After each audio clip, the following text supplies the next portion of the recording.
Because college is the most expensive career development program there is.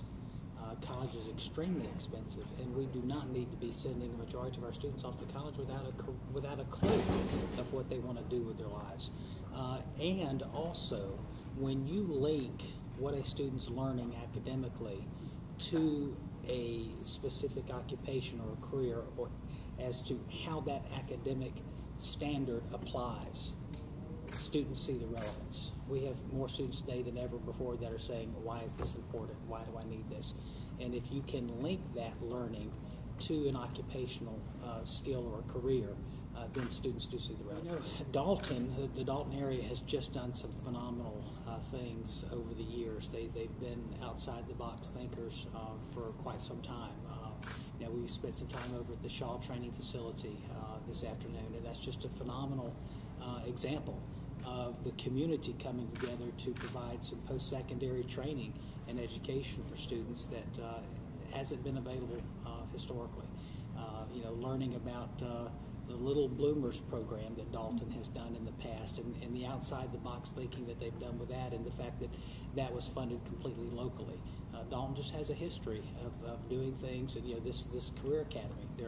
There are more career academies around the state than ever before, but this was certainly one of the first. So, just the history that Dalton has of being that on the cutting edge kind of community. I'm a career educator. I've been in education for 20 years. Taught high school English and was a high school principal and all those other things. I grew up in a home where there were no college attendees, much less graduates.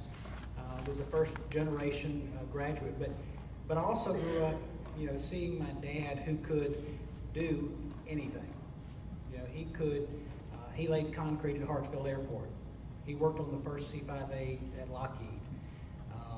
He could build buildings. He could rebuild car engines because we didn't have enough money to buy new cars. He just rebuilt them. He could do just about anything with his hands. And a lot of my brothers picked those skills up. I chose to go a different way. But what I realize is the value of both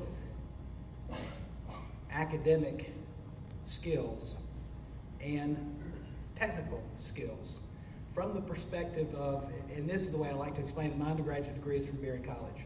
I think Martha Berry understood education probably better than any human I've ever known. And that's reflected in the philosophy of the school, which is the education of the head, the heart, and the hands.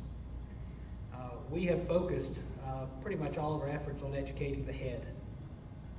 But if we don't go the extra mile and educate students with the hands, the application of what we give them knowledge-wise, and we don't give them work ethic, teach them things like integrity and honesty, the heart part, are we truly preparing students to be successful adults in our communities? Many educators don't understand their role in economic development.